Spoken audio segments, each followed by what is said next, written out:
Alright, gentlemen, welcome to yet another exciting episode of Undulating Rearview Mirror Ornament. And today we're going to have to talk about the relationship between the European Union and the countries of Southeastern Europe, and that is to say the Balkans, the Balkan countries. Specifically, the Balkan countries which are not yet part of the European Union, those being, of course, Montenegro, Serbia, Macedonia, Albania, and the country with limited recognition, Kosovo. And recently we've had a visit from Ursula von der Leyen. She's the president of the European Commission here in these benighted lands that we call the Balkans. And she was saying that, we need to integrate the Balkan states into the European Union. Now, a lot of these countries are already part of NATO. Albania, Macedonia, and Montenegro are. Serbia is not. They have a bit of a history with NATO, but von der Leyen was clear that maybe Serbia should be part of the European Union as well. And generally, this would be a good thing for me personally, that the European Union should expand to include these states, because I would get to travel through the Schengen area without much restriction. Right now, I have the same restrictions as Americans, right?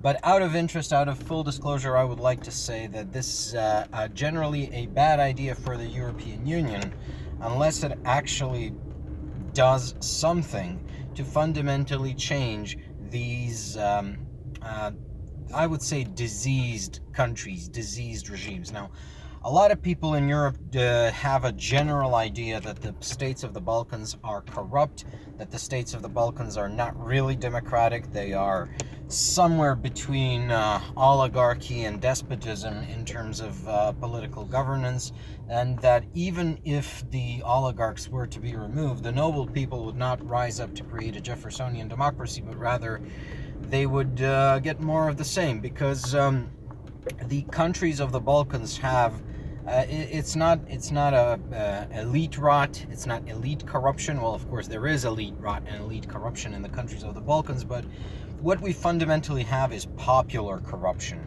Yes, it is true that the people in the Balkans, the people in these states, are indeed downtrodden, and we are oppressed by our corrupt and greedy and short-sighted and frankly stupid ruling class.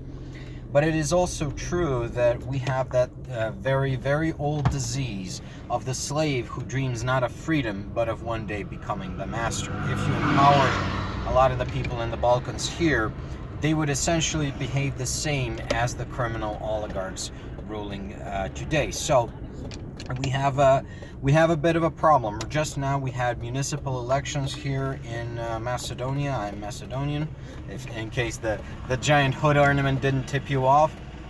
And the two front-runner parties were the pro-Russia, pro-China, pro-crime, pro-oligarchy Conservative Party, and which, it's basically a criminal organization, and of course the literal fucking communists. And I'm not just saying that to say that they are on the left. I'm saying these people want to nationalize industry and decapitate anyone who owns property.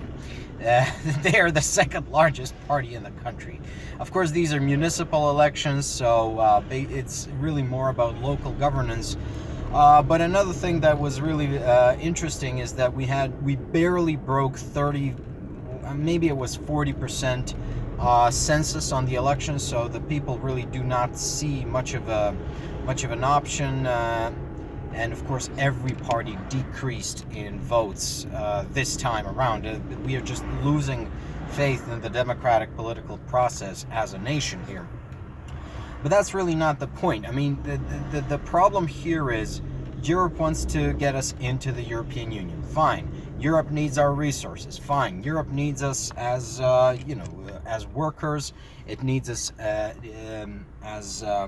it's going to become a military power, it's going to need us as soldiers, and it's going to need us to build weapons. We do actually have quite a bit of industrial potential here in the Balkans. Macedonia alone, I think. Let's not get into that right now. There are many reasons why the European Union should want the countries of the Balkans to join and be part of the big European family. But the problem is, the European Union, I think, does not understand that its methods, its current methods, are insufficient to bring the countries of the Balkans in line with its goals of what a European state should look like. I think that there is still that sort of misconceptions in Brussels that if you get these people enough development money, if you give them the roadmap to develop institutions which will uphold the rule of law, if you give these people, a chance, then they will surprise you with their love of liberty. The reality of it is that we have captured institutions here in the Balkans. People do not really have a source of civic duty to do the right thing, to do the right thing by their country, or to serve selflessly, right? It is all about the corruption. It is all about the grift. And frankly, it has been like this since a lot of people will blame the Ottomans, but it has been like this since the time of the Byzantine Empire, where basically you're always using the apparatus of the state to further your narrow familial or clan loyalties. And beyond that, there are still organizations which are so heavily entrenched into the apparatus of government in these countries, specifically state security from the old Yugoslav regime, which also are very closely linked to organized crime. In fact, in the old Yugoslav regime, there was really no difference between the state security agencies and organized crime, and there still isn't in Macedonia, in Albania, Serbia, Montenegro, or even Kosovo, right? These places are fundamentally mafia states. All four of these countries, plus Kosovo, right? All four, as a citizen, speaking out against organized crime, you're in greater danger than the criminal himself. Criminals do not need to hide from the government here. Criminals are the government. I live in the city of Skopje, which is essentially being smothered in concrete and gypsum because the Albanian and Serbian mafia are jointly laundering money into the city. The same thing is happening to Belgrade. I believe the same thing is happening in Tirana, in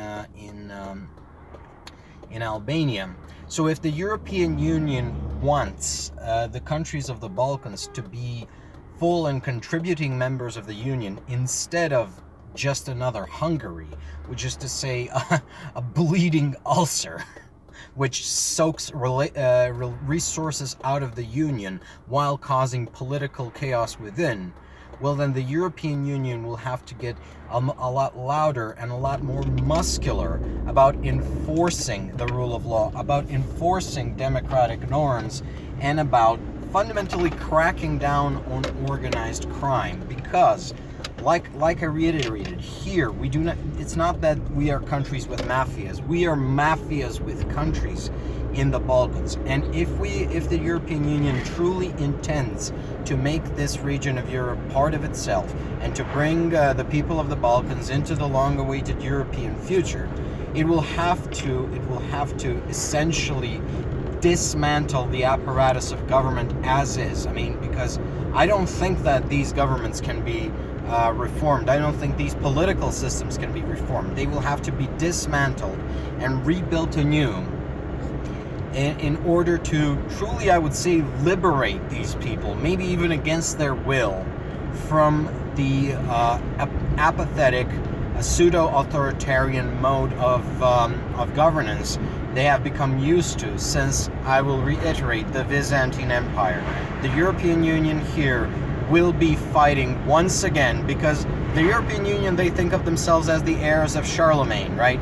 Of Charles the Great, who unified, much of Western Europe for the first time since the Roman Empire.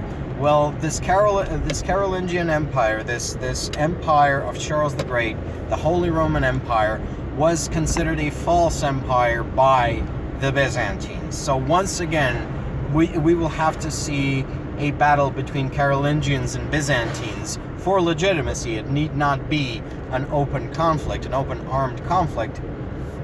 But the European Union will have to understand that without purging these criminals, these, let's call them state security come administrative come organized crime regimes, it will never truly integrate the Balkans and bring them into Europe.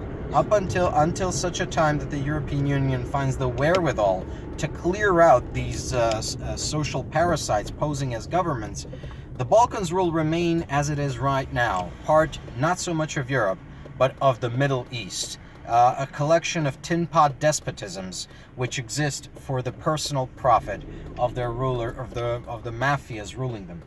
Well, thank you for listening to me, and I guess I'll see you in the next one.